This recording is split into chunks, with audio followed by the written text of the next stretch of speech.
And so the call is that Trump is putting loyalists in and disruptors versus his previous administration where he was coming to Washington unprepared, surprised he won, and he trusted a lot of people and he hired a lot of insiders and he had to fire a lot of them and then still struggled a lot of, still had a successful administration. Is that the way you're seeing this? Is it that simple, or is there a little bit more of a nuance going on here?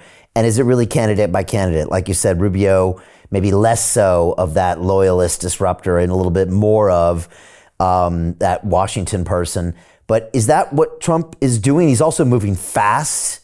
And is that another signal to Washington about what's coming? I'm just curious what you see in some of these picks overall.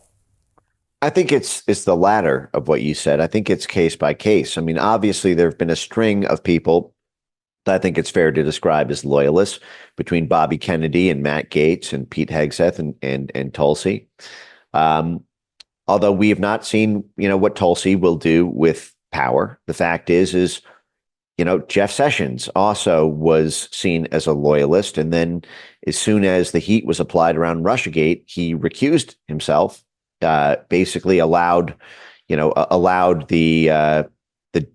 basically gave a Justice Department green light to what would become the single biggest attack dog of the blob that obstructed, frankly, all of Trump 1.0 up until year 4. I mean, it wasn't until July 2019 that Russiagate collapsed, and that was only because after 2.5 years of investigations, hundreds of millions of dollars in legal fees racked up by all Trump insiders and the White House.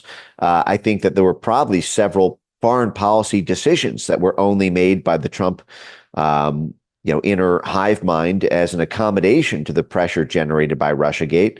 I think everyone saw Jeff Sessions as a loyalist moment one. And by the way, I'm not making an opinion on Jeff Sessions. He seems to me like a fine guy. I don't know him personally, but the fact is I think there was at least the perception that he was simply untested, even though he seemed like a loyalist at the time, once handed power.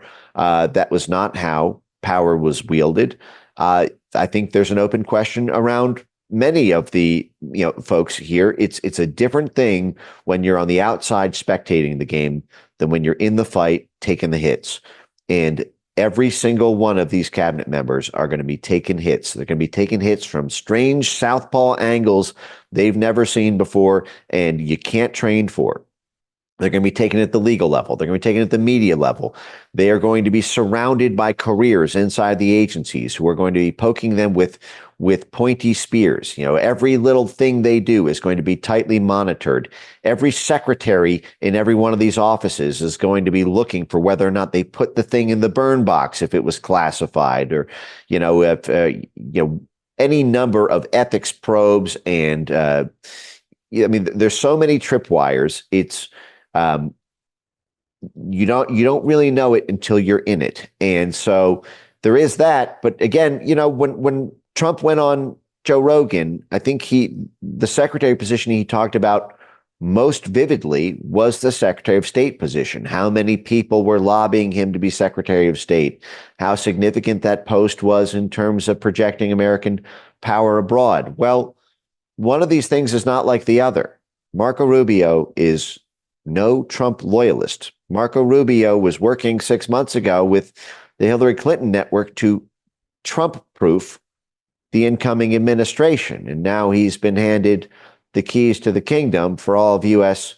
foreign policy and, frankly, half of U.S. domestic policy in terms of the nastiness of the State Department to boomerang back on Americans the work that it funds of foreign NGOs. So I don't know what the political calculus there was. Again, I'm not trying to jinx it. I want to give Secretary Rubio the chance to prove that he's really going to fight for a free speech agenda. But Marco Rubio just 5 months ago won the annual award from the IRI, the International Republican Institute, the CIA wing of the GOP, which is one of the most pernicious actors in the entire censorship industry. Again, that same organization which lobbied the EU for the Digital Services Act and which lobbied Brazil, its internal parliament, its prosecutors, and its censorship court the TSE in order to round up and arrest the Trump of the tropics, Bolsonaro, as well as millions of his supporters. And they're giving Marco Rubio the Man of the Year award just 5 months ago. So, probably the most significant post in the administration is someone who's going to have to either leave a knife in the back of the donors and stakeholders who have made his entire political career, or the knife is going to go in the back of the incoming administration when they're not looking. So Rubio is between a blob and a hard place. Hey, I know investing in crypto is scary. It takes a real leap of faith because there are so many scams, rug pulls, and bad actors out there. It's a dangerous business, which is why 95% of people lose all their money. Well, that's why I created the London Real Investment Club, so you can access the hottest deals on the planet and use the crypto bull market to create the generational wealth that you deserve. Join my team of over 100 people from around the world that are making millions of dollars behind the scenes investing in blockchain, AI, Web3 games, DeFi, Bitcoin, and more. Don't miss out. Click the link below to book a call with one of my team now. But hurry, this bull market will end soon. I know investing in crypto can be scary. That's why you gotta join the investment club. Pull the trigger. Let's do this.